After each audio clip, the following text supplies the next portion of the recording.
भारत में 21वीं सदी के आधुनिक इंफ्रास्ट्रक्चर के निर्माण के साथ ही युवाओं के लिए अनगिनत रोजगार के नए अवसर तैयार होंगे। बजट में वंदे भारत स्टैंडर्ड की 40,000 आधुनिक बोगियां बनाकर उन्हें सामान्य यात्री ट्रेनों में लगाने का ऐलान किया गया है।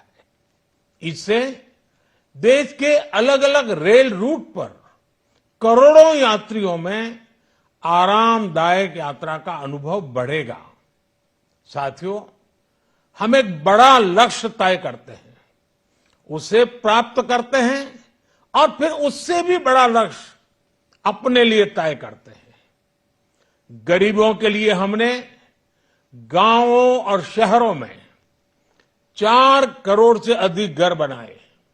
अब हमने 2 करोड़ और नए घर बनाने का लक्ष्य रखा है।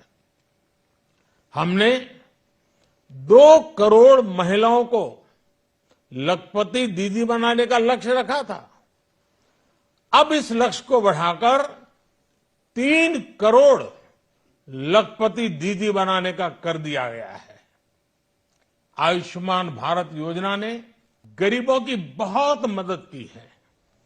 अब आंगनवाड़ी और आशा वर्कर, उन सबको इस योजना का लाभ मिलेगा। साथियों, इस बजट में गरीब और मध्यम वर्ग को एम्पावर करने, उनके लिए आय के नए अवसर बनाने पर भी बहुत जोर दिया गया है। रूफटॉप सोलर अभियान में 1 करोड़ परिवारों को सोलर रूफटॉप के माध्यम से मुफ्त बिजली प्राप्त होगी। इतना ही नहीं, सरकार को अतिरिक्त बिजली बेचकर लोगों को 15 से 20 हजार प्रति वर्ष की आय भी होगी और ये हर परिवार को होगी।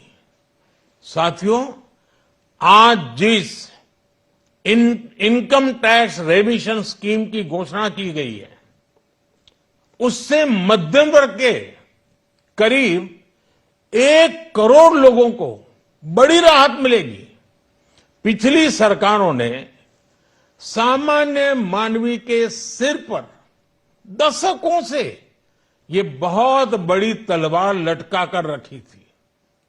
आज इस बजट में किसानों के लिए भी बहुत महत्वपूर्ण और बड़े निर्णय लिए गए हैं। नैनो डीएपी का उपयोग हो, पशुओं के लिए नई योजना हो, पीएम मत्स्य संपदा योजना का विस्तार हो और आत्मनिर्भर ऑयल सीड अभियान हो।